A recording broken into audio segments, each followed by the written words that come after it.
کسی نے بارش کے لیے بت کو رکھا، کسی نے بیماری ٹھیک کرنے والا، کسی نے روزی دینے والا، کسی نے کوئی، یعنی کہ جس کے گمان میں جو آیا اس نے اس کو اپنا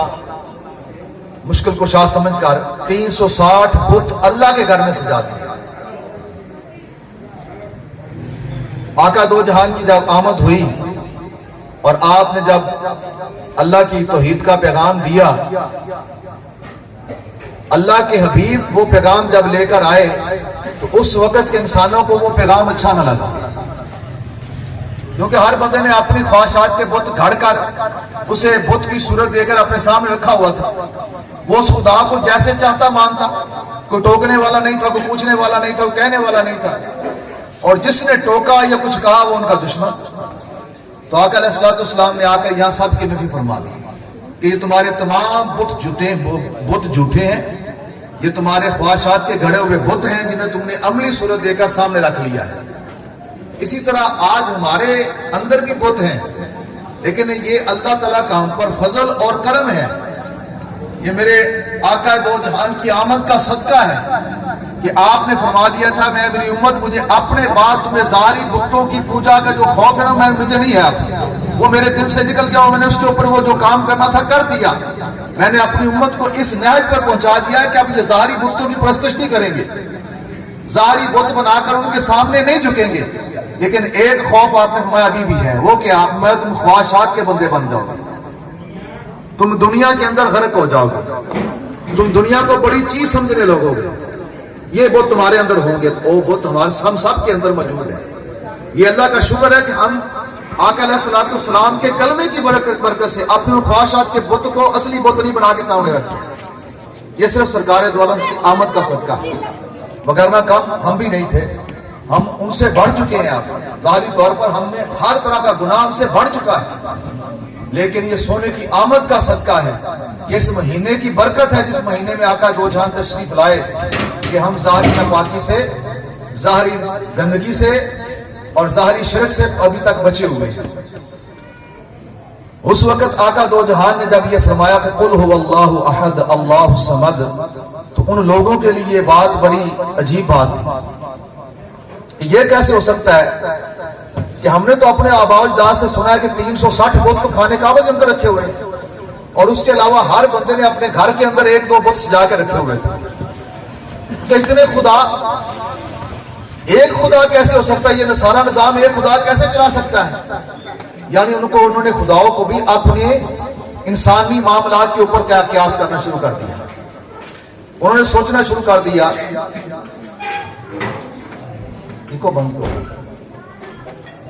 انہوں نے سوچنا شروع کر دیا کہ جس طرح انسان ہو کر اتنے سارے کام نہیں کر سکتا اور اسے دوسرے انسانوں کی مدد کی ضرورت ہوتی ہے، اس طرح شاید خدا بھی اس طرح نہیں کر سکتا۔ لیکن آقا علیہ الصلوۃ والسلام نے سب کی نفی فرمائی، اور آپ نے ہمیں، آج یہ امت شرک سے بچی کیوں؟ آج یہ امت کسی کو خدا کیوں نہیں کہتی؟ بڑی سے بڑی طاقت دے کر اس کے سامنے جھکتی کیوں نہیں ہے؟ اس لیے کہ ہمیں سارے مشاہدے مدینے والا کرا کے گیا ہے۔ پہلے لوگ سورج کو چڑھتا دیکھ کر بے بس تھے، سورج تک ان کی پہنچ نہیں تھی، وہ جانتے سمجھتے تھے کہ سورج سے بڑھ کر کائنات کے اندر کوئی اور چیز ہے نہیں، تو لوگ سورج کو خدا مان بیٹھے۔ تو آقا دو جہان نے اپنے ہاتھ کا اشارہ فرمایا اور ڈوبے ہوئے سورج کو پلٹا دیا۔ لوگ چاند کو بہت بڑا پورا سمجھتے تھے، آقا دو جہان نے انگلی کا اشارہ فرما کر چاند کو دو ٹکڑے کر دیا۔ لوگوں کے ذہن سے یہ بھی مٹ گیا کہ خدا ایسا تو نہیں ہو سکتا نا، خدا اگر ہوتا تو ایک انسان انگلی اٹھا رہا ہے زمین پہ کھڑے ہو کر اور آسمان سے چاند چر کے دو ٹکڑے ہو رہا ہے، یہ خدا کیسے ہو سکتا ہے؟ سورج ڈوبا ہوا ہاتھ کا اشارہ فرماتے پلٹ جاتا ہے، تو لوگوں کے ذہن میں یہ بات آ گئی، لوگوں کو پتہ چل گیا کہ سورج جو ایک اشارے سے پلٹ سکتا ہے وہ خدا کیسے ہو سکتا ہے۔